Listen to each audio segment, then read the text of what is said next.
Excellent. Well, thank you all for joining us for a very special evening with Paul Hawken and Jeff Ubben.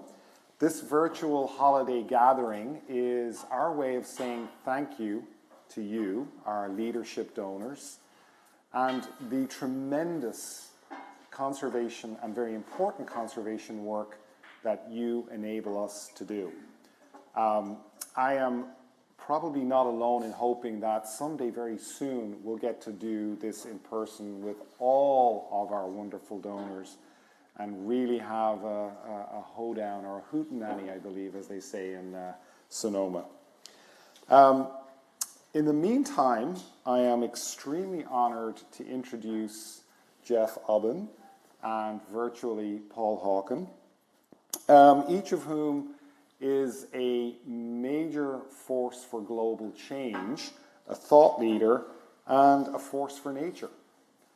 But before I get into their bona fides, I do want to recognize that we're just sort of three white guys with a little gray around the temple, and a lot.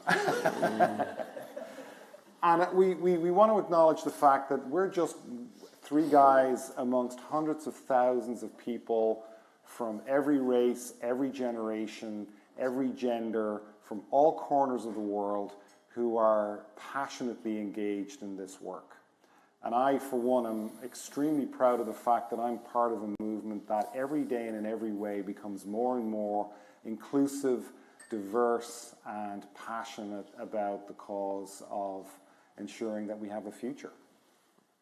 So, without further ado, please let me introduce Jeff, who now calls Sonoma County home. He's a legendary activist, investor, and most notably through his company Value Act, which he founded and just recently left.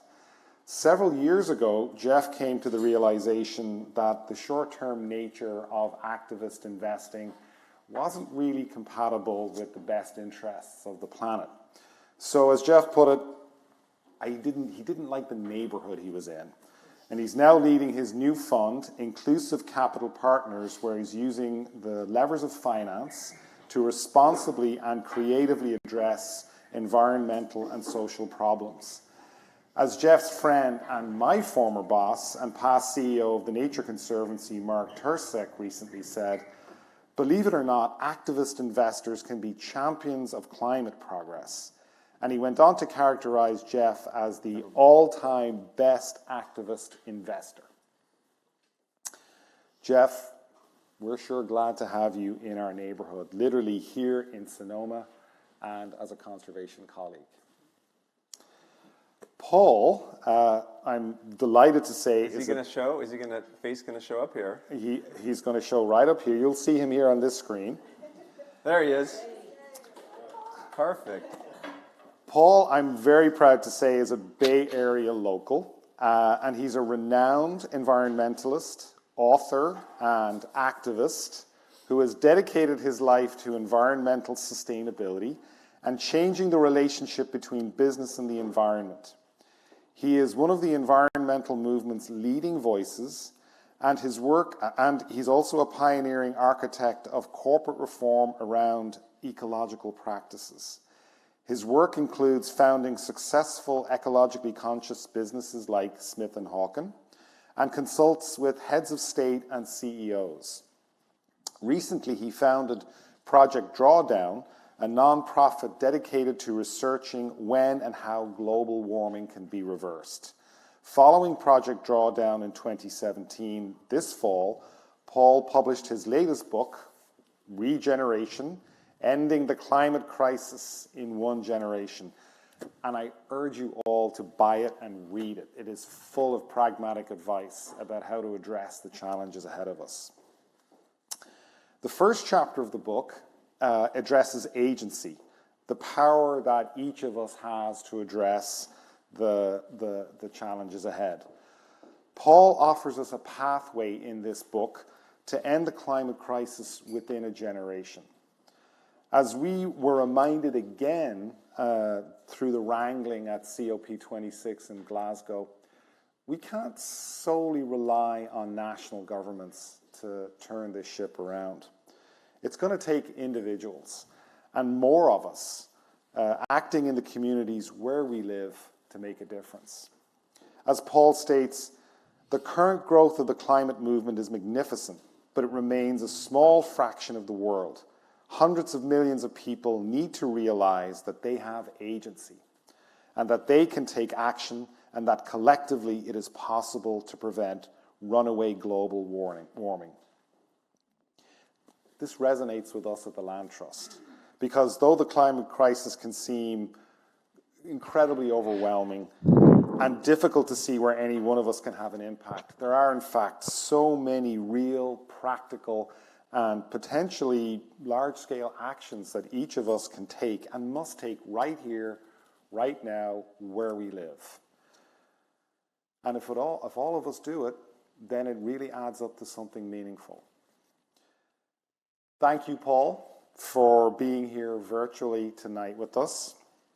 And so without further ado, I will turn it back over to Jeff, who will begin the conversation.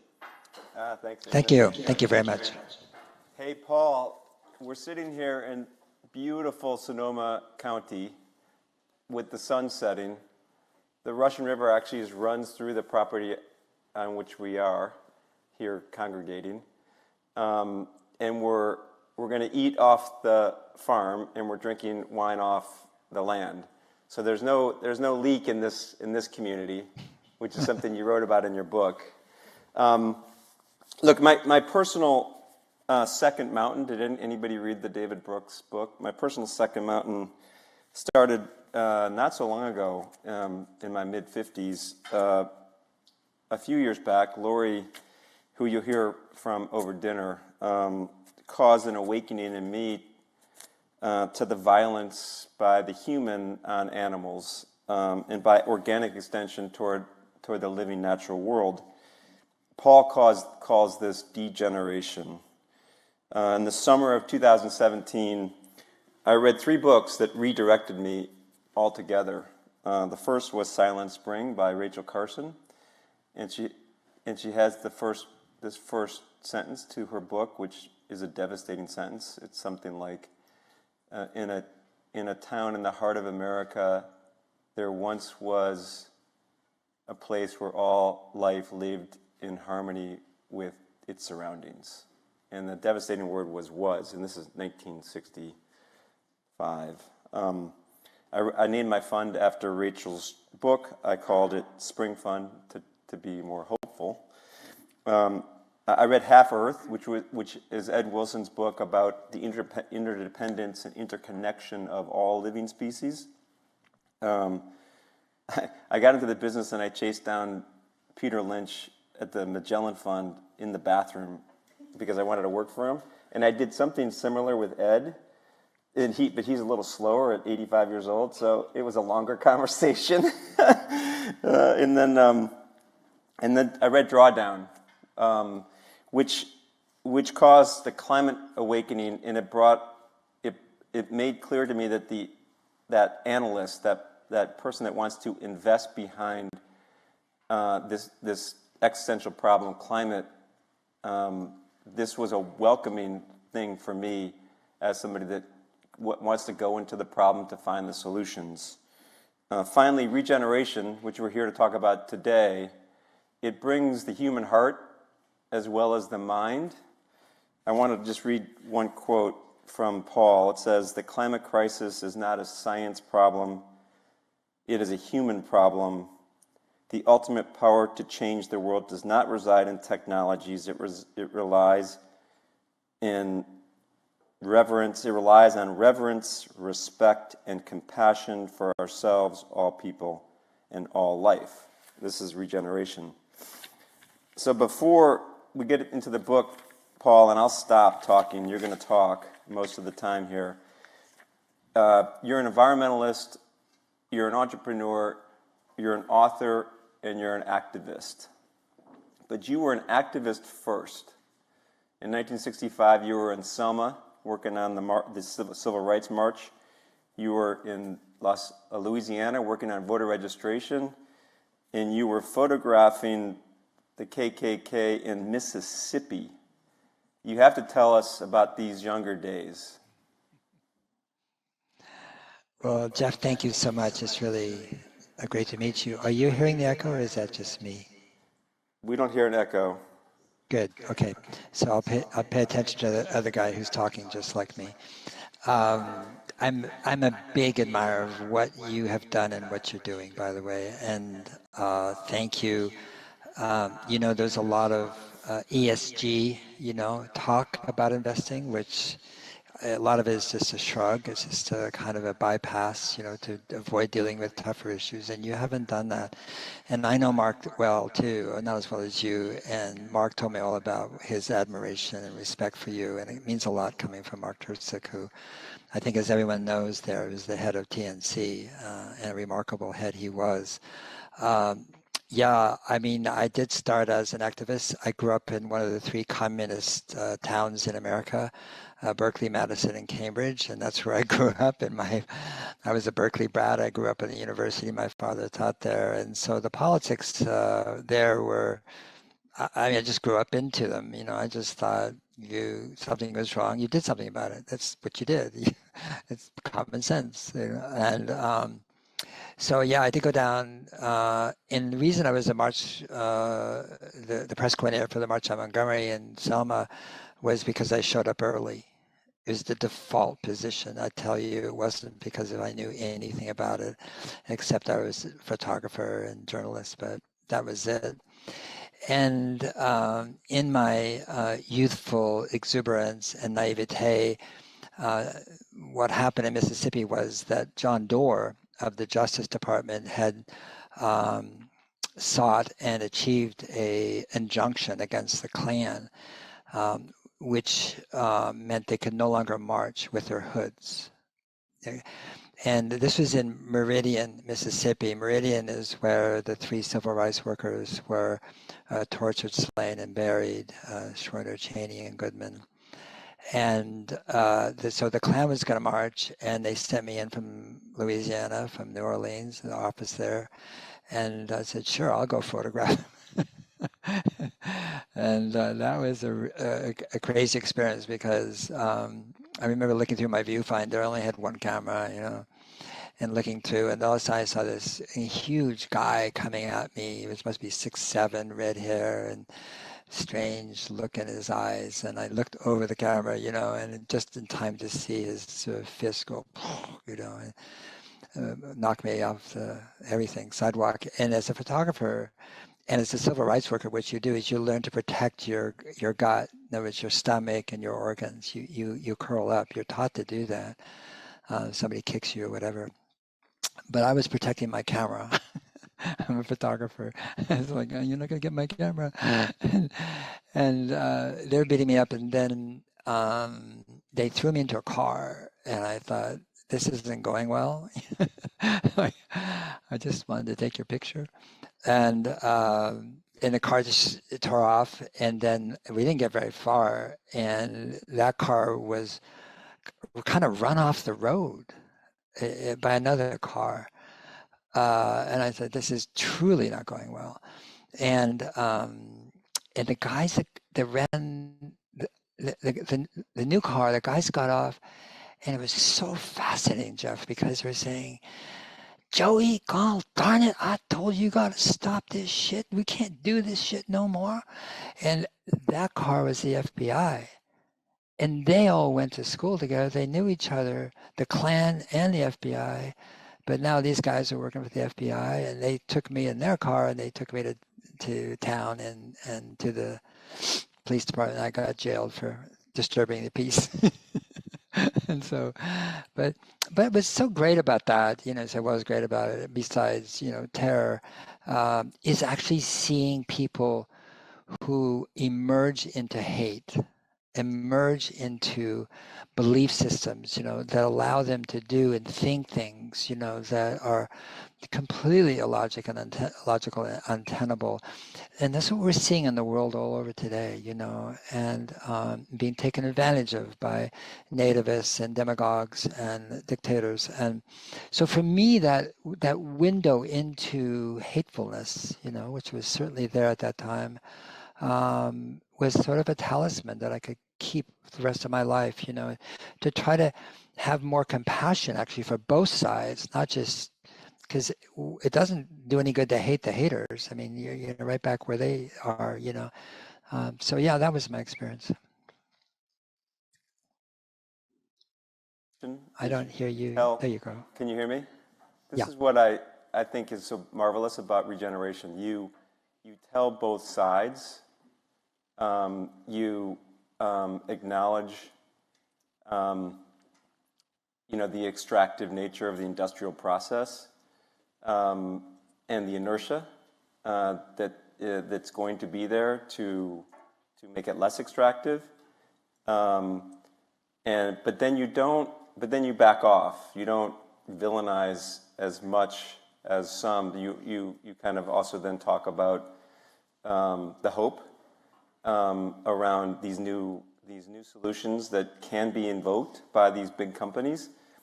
My question, I guess, is when I read it, and you actually come out and say it. You say, which I think is lovely, because I think we have stopped. Maybe we never were listening. You say there is no gain in blaming and shaming others. We know what needs to be done. How do we come together, get it done, and make it right? I mean, my question is there more hope or more dread in your book? There's very little dread, and the reason for that is, I mean, there's truth, there's science, there's 7,262 citations that inform that book, and they're on the website if you want to plunge into them, because the culture of drawdown and regeneration is in God we trust, all others bring data. So it's like, so data is the floor on which we stand, but the reason for the floor is to dance. It's not to build a strong floor. You know, you can't dance unless you have a great floor. And so the dancing part is the narratives, the stories, that sense of possibility. And the thing about shame and fear and blame and guilt tripping and so forth is that when the climate science first came sort of to the public fore, you know, in 45, 50 years ago, it just started to creep into the news and so forth. It was a future existential threat, and that was said over and over again, right until the last member of the Democratic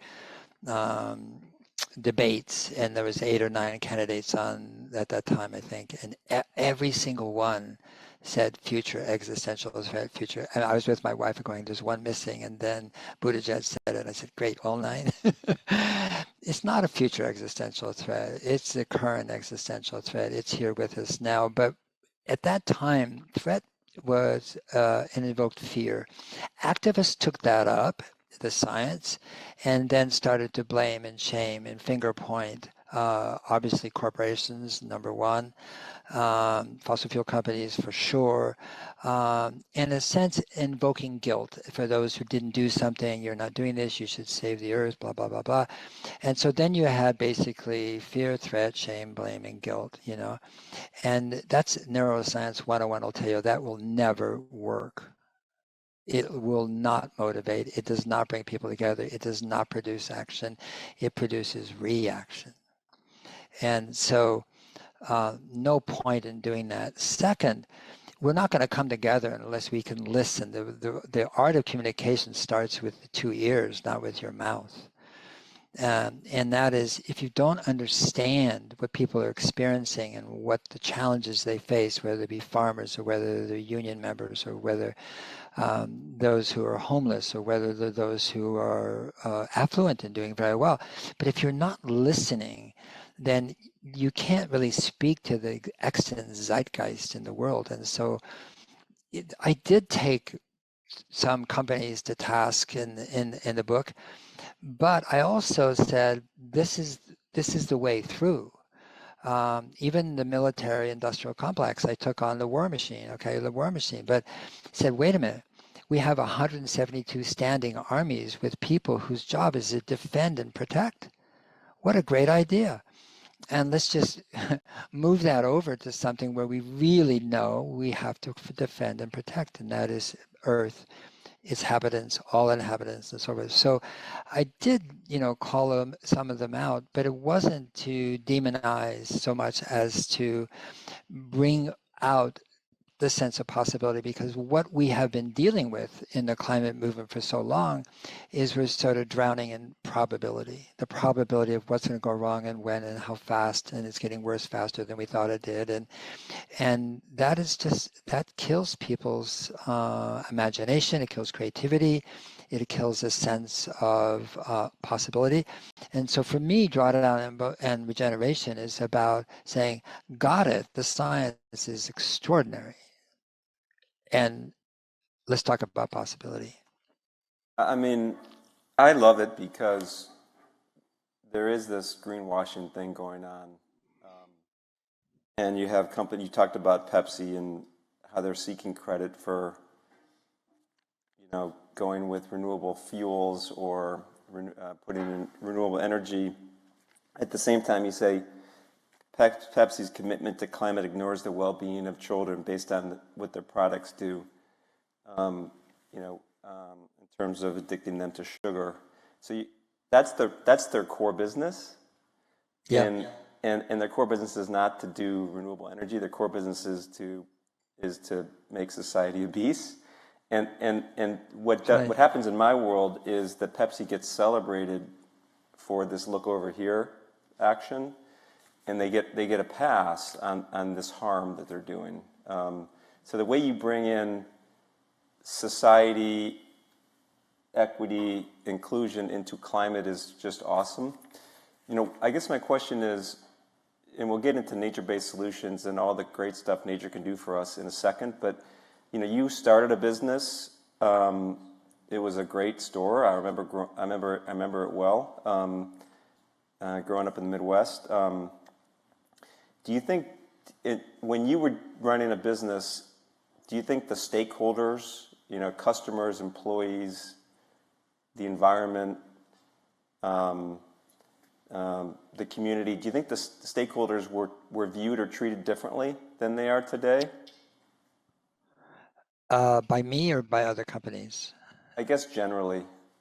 Generally, stakeholders wasn't even used as a word in the 70s. That's a new coinage for business. And oh, what? We have stakeholders? We have shareholders. And so the fact that it's, that it is a community, a business is a part of a community. It can't exist unto itself. And whether it's nature, whether it's water, whether it's people, whether it's community, whether it's training, whether it's schools where their workers get educated or pre-educated, all that is part of the ecosystem of a business. And businesses have been taught, or business people have been taught basically to, as externalize all costs that they didn't have to pay for, to maximize profitability. And that's part of the extraction mentality that we've learned. I wrote the College of Commerce. I wrote Growing a Business. I'm actually a business fan. However, I make a distinction between capitalism and commerce. And commerce is ancient and sacred. It's been around for 10,000 or more years. And, credit, the word means to believe. It's like the terminology on commerce is about trust and about exchange and about, cultures learning and exchanging value and learning about the other. So when Lewis and Clark got to the Northwest, they had wampum, that is beads, that were from Patagonia in the native tribes there. How'd they get there? And they got there because they were exchanged all the way up the coast, all the way through Mesoamerica, all the way up the coast of North America. And so capitalism is just a term, and it's just a word. Nobody invented it. But what we have right now, as you point out, is our economic systems are extractive. That is, and you don't have to pull the string on the flour bag of any company very far down this, the supply chain where you find that it is taking life. And if you take life, you're harming life. You harm life, you're destroying life. You do that, you are degenerating. And so it may not be your intention. It's certainly not in your mission statement. It's not like you go home and brag about it to your children. It's just fact. And that is what business does. Every service, every company in the world is doing that. So from the point of view of regeneration, the book and our organization, what we're saying is what everybody is seeing is that road ends. It doesn't go much further. We can see the end of that road in fires, in drought, in floods, in hurricanes, in migration, in famine. I mean, it just goes. It goes on and on. And then things that we don't see, but we understand scientifically in terms of acidification. The slow motion death of the ocean, for example, the melting of the Arctic, which has been made fun of and mocked by some people, but then when they finally figure out what that means, it's an oh my gosh, like I had no idea. That is, and so we can see the end of that road. And so regeneration is saying, wait, it's time for a pivot. We need to do a 180 on this one, because you can create a company, you can create business, you can create supply chains that create more life instead of taking life. Because that is what life does, Jeff. I mean, life creates the conditions for more life. Our body does it. All 30 trillion cells in your body are regenerating right this second, or you wouldn't be talking to me or listening, okay? And vice versa for me. And so we are a walking, talking, regenerative Ed Wilson says I prototypes. have 40,000 bacteria in my eyebrows. Exactly, and they're regenerating too, by the way. They're also regenerating, but I mean, this is what life does. And regeneration also goes back to the social justice, about equity, about fairness, and so forth, is that we as people, we care. We care about each other, our families, our spouses, even if we argue with them, we care about them. We care about our place where we live, our community. This whole meeting today, the Lent, is about caring.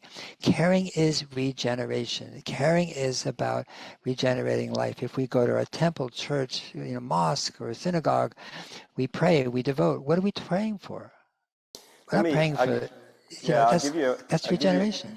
I'll give you a window into my world, because it's corporate facing completely. And what I see is that the stakeholder capitalism is real. The CEOs of these companies that are extractive by nature care. They have a 15-year-old daughter or son at home that's calling them out on their pollution. And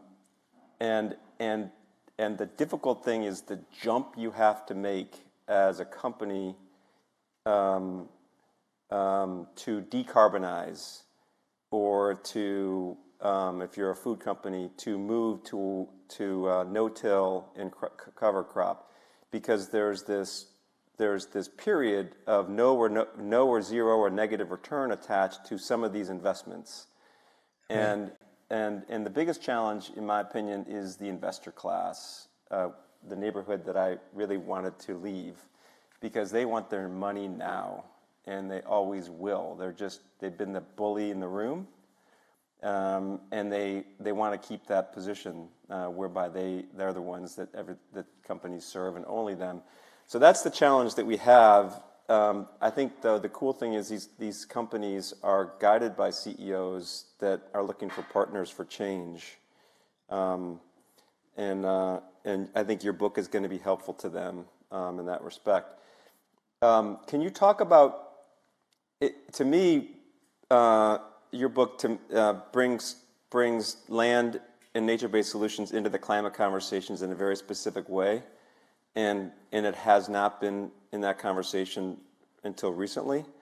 I think Ed's 30 by 30 is certainly a rally cry, but can you talk about, just for everybody, how that has become front and center all of a sudden, this idea that land uh, oceans, they can really heal this on their own if we protect them.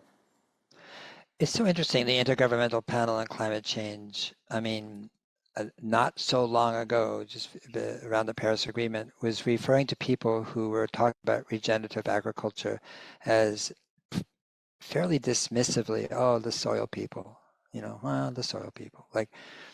And it was entirely focused on not cutting trees in terms of nature, for sure. But there was nothing really in the first, second, third, fourth, and much of the fifth assessment about seeing nature as integral. I mean, if I could just divert a little bit and get back to it and so forth, the way we talk about climate is incorrect. We use the word fighting, combating, and tackling climate change. Well, what's wrong with that? Well, first of all, they're verbs, so verbs aren't goals. Second, they're war and sports metaphors. Let's see, which gender came up with those? Let me think about it. Third, you cannot fight change. Change is change. So how are you going to fight change? If that's your goal. Furthermore, the climate is supposed to change. It is the blessing of climate. If it didn't change, we wouldn't have seasons and hummingbirds and rivers and oceans and so forth. That is one of the miracles we live on, is a planet, the climate, it varies. That is extraordinary. And so furthermore, and as Bill Gates says, we can fix it, there's no it there. So when we talk about nature-based solution, it's still a bit of othering. When you talk about fighting climate change, you are in the othering world. You're othering climate. It's something else instead of, it's right where you are right now. The climate is inside that room. That's the atmosphere. Where, it's nowhere else. For you, it is everywhere, of course. And the atmosphere and the biosphere are inseparable. Just as the air in your lungs and your bloodstream are inseparable, they're connected, they're different, but you can't separate those things and still have a Jeff Ubben. And so similarly, when we talk about climate, we go, wait a minute, we're not trying to fight climate change, we're trying to transform human activity. Because what our relationship to the biosphere is the fundamental cause of global warming. Fundamental. And that cause is the disconnection between each other, between nature, and then we cause habitat fragmentation, as Ed Wilson knows very well. We've splintered and fractured nature itself. So when I think of the Sonoma Land Trust, I think one of the things that people think, because I was on the board of Trust for Public Land for years, and land trust, people think conservation, like it's static, like that's like a static thing, it's not activist. Well, hold on, I see it a little bit differently. There's 3,300 actually gigatons of carbon, C, not CO2, C, in our terrestrial systems, our farmlands, our forest lands, our ranch lands, our grasslands, our mangroves, salt marshes, all that. Okay, that's 4 times as much carbon as in the atmosphere.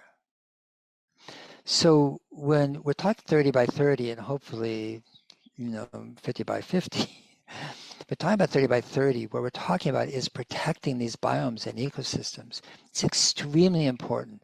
If those biomes and ecosystems, and we read about it every day, are degrading, they're being deforested, they're being over-farmed, they're being desertified, etc.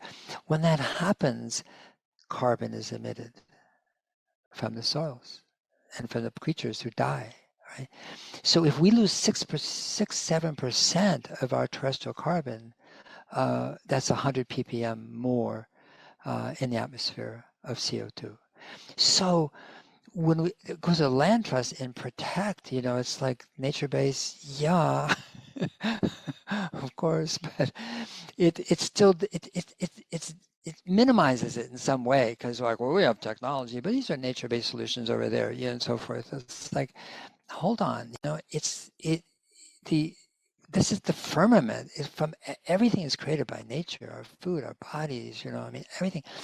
So we need to place it more central, not to in any way uh, not welcome technology. Of course we do. We need to swap out renewable energy for carbon-based energy, no question about it. But it's cute that the word IBC came up with nature-based solutions, as if, nature going, oh, really? You called? Like, you I've always been here. I didn't think you noticed. I mean, it's so interesting that way of seeing the world is still othering, like in pieces and parts and so forth, instead of seeing it as this beautiful, mysterious, complex, extraordinary, miraculous system. Yeah, we've got to make sure we do this right. You talk about carbon offsets, which is going to be used as a greenwashing exercise if we don't watch it. The permanence and additionality of a nature-based solution. What we've got, I think, is we've got a voluntary market that is Delta that says, I'm going to take you on a carbon-free airplane ride, and they go by, and that's a non-compliance demand source for carbon, and they're seeking the cheapest, dirtiest, the cheapest carbon offset they can. It's just like everything. It's just it's extractive as all other business activities. Let's find the cheapest way to do this. So we've got to really protect the sanctity of nature and its role, and make sure that that we're rewarding nature with the real value, which is this idea of permanence and additionality. And it's kind of a crime that you can buy a carbon offset for $3 when the carbon price in the EU is $80. Yeah, $90 last week. Exactly. $90. Let's finish with agency. Eamon brought it up. How old are your kids, Paul? They're in their late 30s and early 40s. And do they have kids? Yes, I have 4 grandchildren. And how old is the oldest one? The oldest one is 13. And has he read Regeneration, do you think? It's her, and I haven't asked her yet. I don't think so. She's smarter than hell. She's a great athlete. She does extracurricular work. She's on a roll. But I did send her and her brother a book, but I haven't read it yet. I mean, we have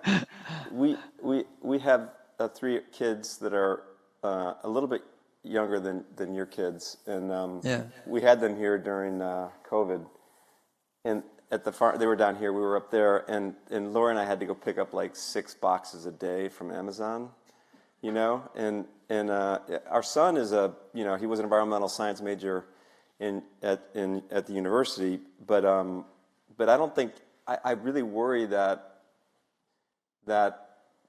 younger generation, the 13 to 29, are not connecting the dots. You asked 4 questions or 5 questions. What am I eating? What is happening in my community? What am I wearing? What am I buying? And what am I making? And we got to make sure that the young folks are asking those questions of themselves rather than going to rallies and everything else.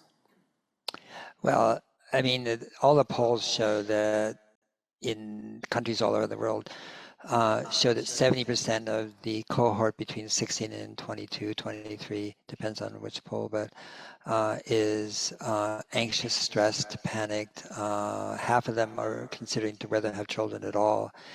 And it kind of makes you wonder what the other 30% are thinking. Actually, I think that 70% are right. I think they're spot on, and that's right.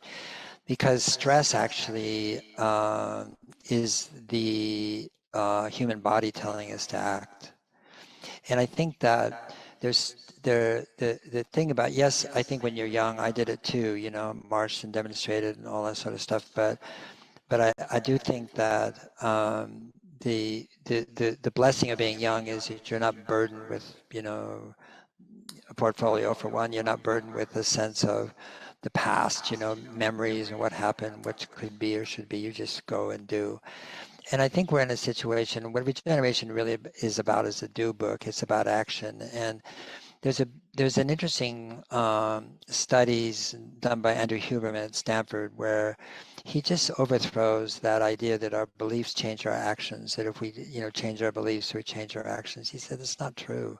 It's our actions that change our beliefs. And their actions change other people's beliefs. And that's the most powerful thing you can do, is to act and do. And that is really what Regeneration is about. So the most important part of the book isn't the book, is the website. And the most important part of the website is a thing called Nexus. And there's the most, we're not finished with it, but it's the most complete listing and network of climate solutions and how to do them. Drawdown was what we can do. And that was we stayed in our lane. I wanted to stay in the lane because it had never been done before. But Regeneration is like, okay, people want to know what to do. Everywhere I went, Jeff, after drawdown, people hold up their hands, say, what should I do? What should I do? What should I do? It's so interesting. And then if I, there's, well, I don't know how to do that, and I think that we sort of gotten into a kind of guiltish way of thinking about it, which is what I ought to do. I should do this. If I don't do this, I don't feel good about myself. You have to figure that one out yourself, but it's much more important to see it in the 130 solutions and challenges we have in Nexus as what are the ones that light you up? What are the ones where you wake up in the morning? Nobody wakes up in the morning and says, I can't wait to mitigate today. It's like, come on, we have, I don't know where the climate movement got its motivation ideas, but it wasn't from the language, that's for sure. And so if this isn't a joyful expression of purpose, the climate movement, we're going to fail. Yeah, it can't be sackcloth and guilt. Ed Wilson calls it a higher purpose, and it is what this generation of youth. They sense it, they feel it. They just need to read your book so they actually do it. They have to live local. They have to think local. They have to do it. They're kind of talking it, and it's all on us to pass that along, I guess. But at the conference of the parties, there was a couple, 2,000-3,000 people in the blue zone, and maybe 4,000. Okay, and there was 30,000. By the way, people. Easy for me to punt to them. We're the boomers. We screwed the whole thing up to begin with. But there was 30,000 in the green zone, right? And that's the activists, the people doing something. They're all connecting and so forth. The biggest delegation at the conference of the parties, bigger than the U.S., China, Russia, the EU, was the fossil fuel industry. It had 500 delegates in the blue zone. Come on.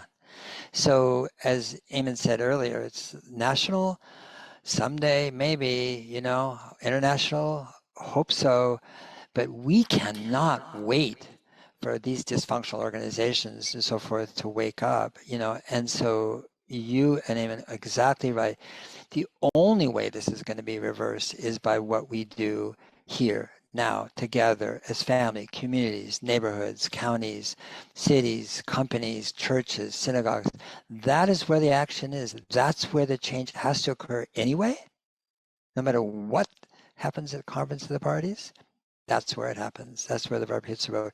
Would we want governments to change their subsidies to get rid of perverse incentives? So of course there's so many obvious things they could do on a policy level, but to wait for that, to hope for that, or to count on that, to me is a fool's errand.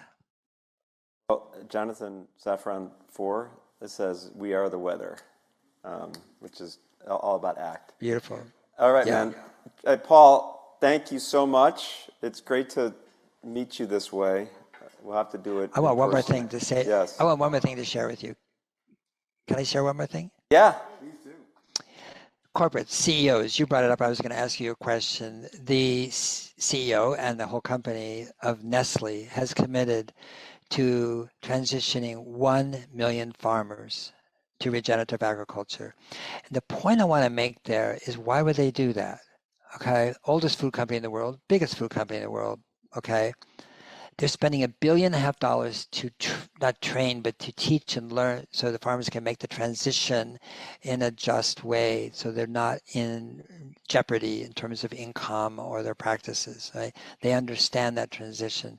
But the reason they're doing it, and this is important to understand about regeneration, because it can be seen as idealistic or altruistic. It's not. It's pragmatic. Nestle is a very Swiss pragmatic company, and they intend to stay around for another 150 years. To do that, they need to work with their 1 million farmers, 600 smallholders, to move to an agricultural system that creates more life instead of extracts it.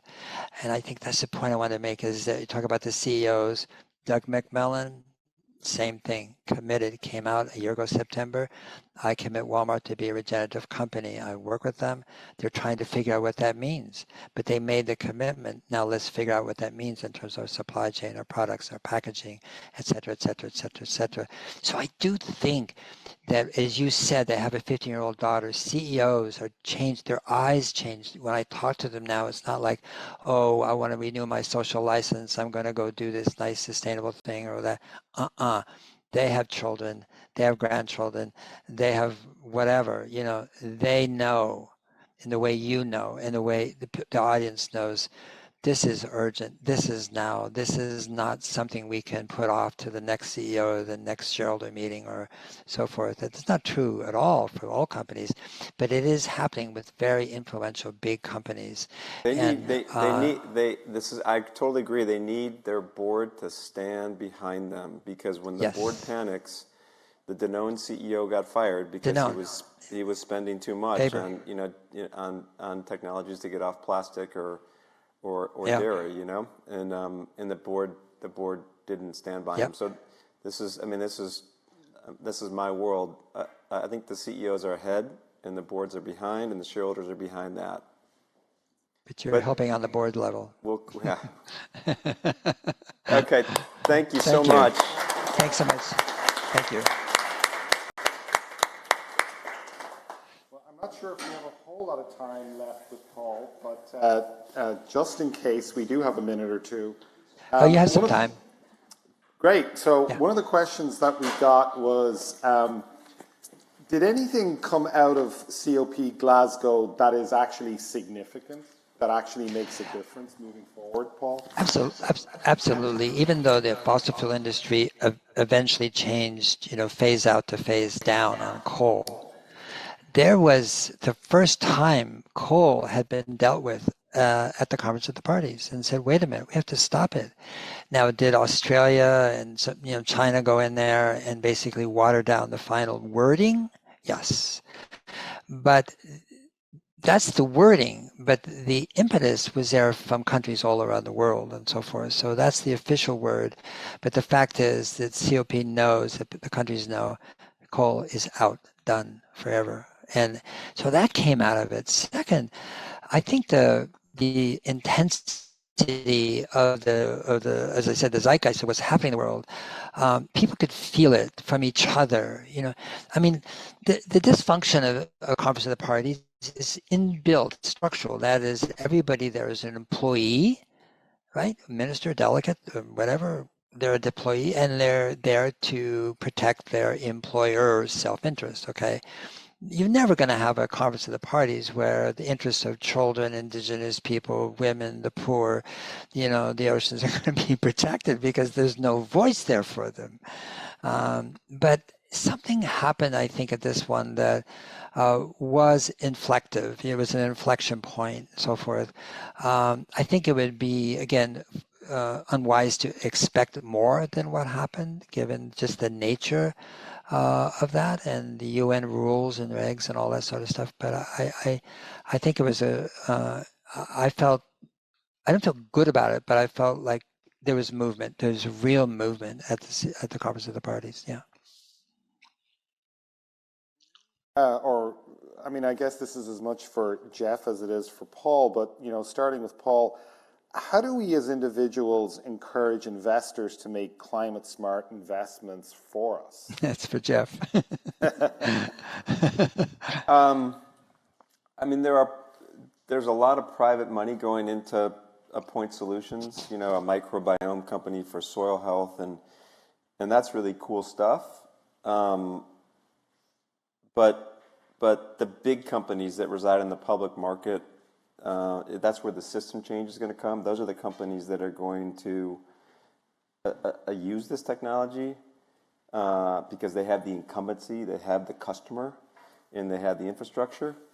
So I mean, I'm involved with Exxon Mobil, and it's interesting to watch them be able to repurpose their existing hydrocarbon infrastructure to decarbonize now by doing blue ammonia, for instance, where they take the CO2 off the industrial process and they put it, blue hydrogen, and they put the carbon into the ground in the Gulf of Mexico, and then you have this hydrogen molecule that's carbon free. There are policies that are making this possible. 45Q gives the company a $50 tax credit. If you went to a $100 tax credit, it would probably enable a bunch of more carbon capture.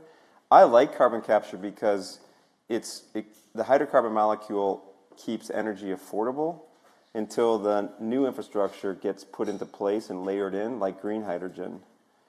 And then ultimately, if we reduce carbon in the atmosphere that goes into the atmosphere every year enough, we can have a really high carbon price because it's not regressive.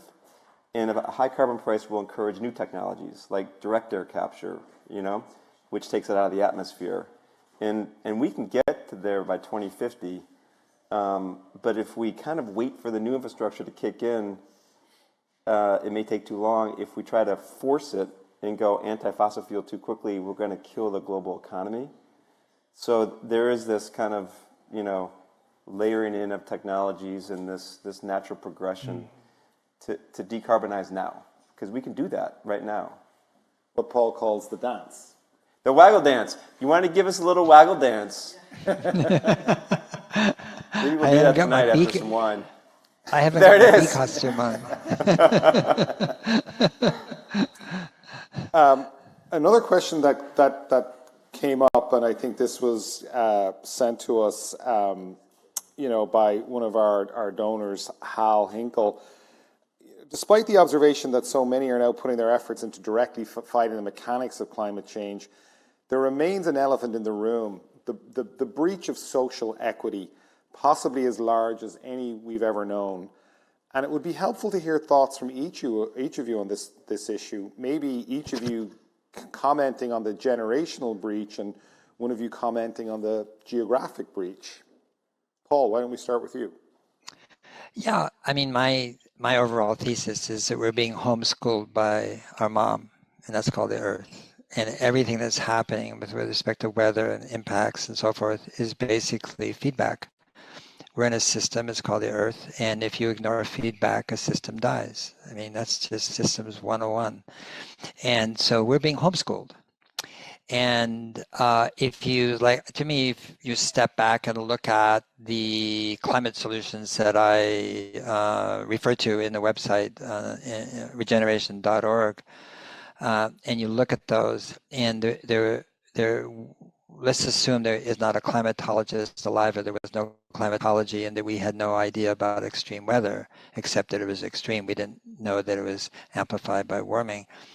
You would want to do every single one of those solutions because they benefit people, all people, everywhere, on so many checkboxes, in terms of dignity, meaning, purpose, work, income, energy, safety, food security, nutrient density, health.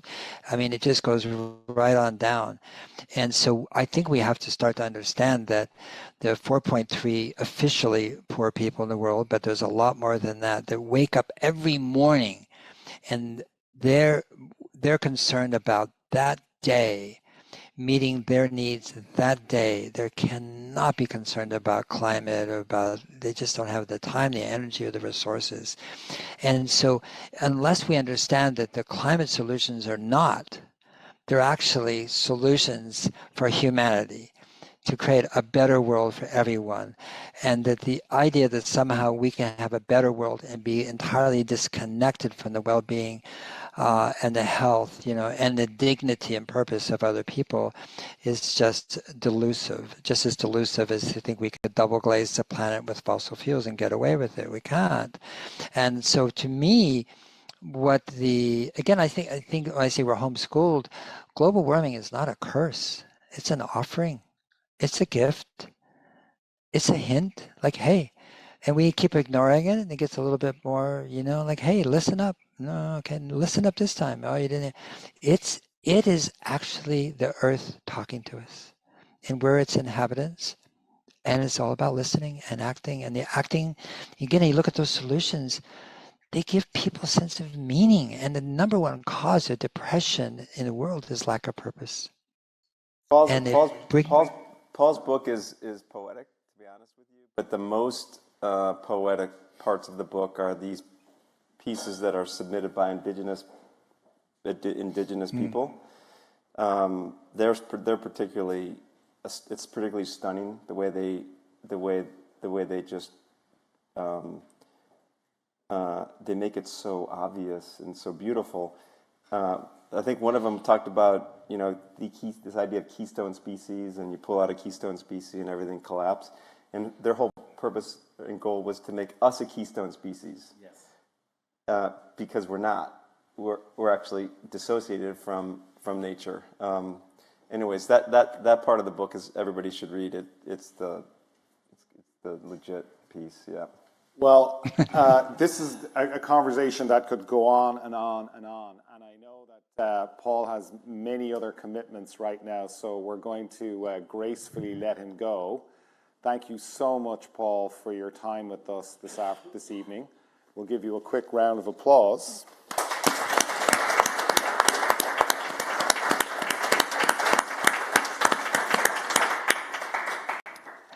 Thank you so much. Another event moved their schedule because of time zone differences right into this part. And so that's why I'm leaving. It's not for dinner. It's not for this. It's not for that. It's to take care of another event. I sincerely apologize. I'd much rather be there with you. And the next time you guys get together for real, non-virtually and so forth, I expect an invitation, okay? I'm going to be there. Jeff, thank you so much. Yep. Thank you, buddy. Thank you, Paul. Okay, thanks, Evan. Thank you, everybody. And I think we will just take a moment to say goodnight to our virtual audience. Thank you all for joining us this evening, and we hope that we'll see you again soon.